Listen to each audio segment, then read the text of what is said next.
عید مبارک.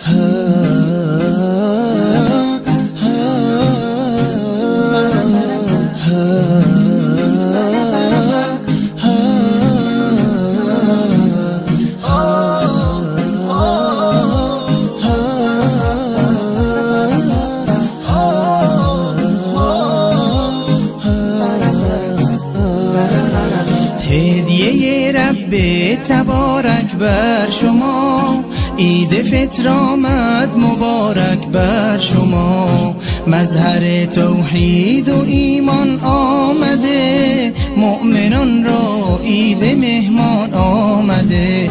یک ندا آید برای مؤمنان، مژده بخشش ز سوی آسمان.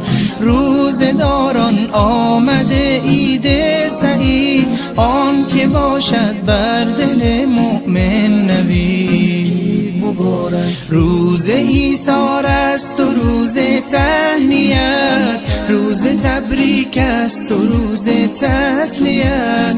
تسلیت بر روز خاران می شود، تهنیت بر روز داران می شود. عید فطر آغاز فصل بندگیست، تا بشه فضل خدا بر زندگیست. ای که هستی طالب احسان رب، باز آ در وادی رضوان رب، باز آ در وادی رضوان رب. عید مبارک.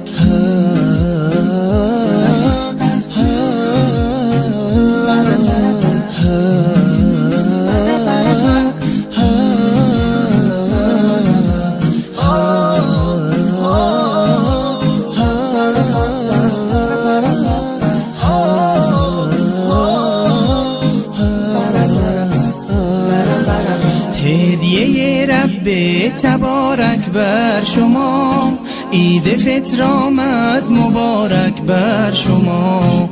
مظهر توحید و ایمان آمده، مؤمنان را عید مهمان آمده. یک ندا آید برای مؤمنان، مژده بخشش ز سوی آسمان.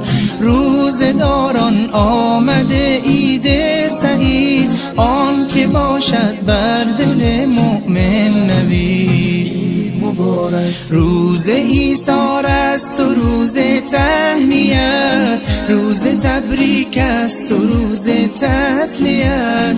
تسلیت بر روز خاران می شود، تهنیت بر روز داران می شود.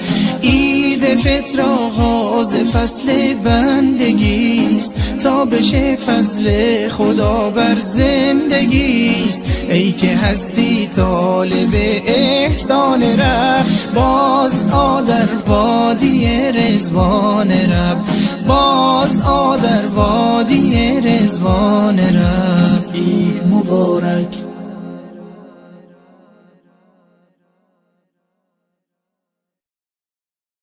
عید مبارک.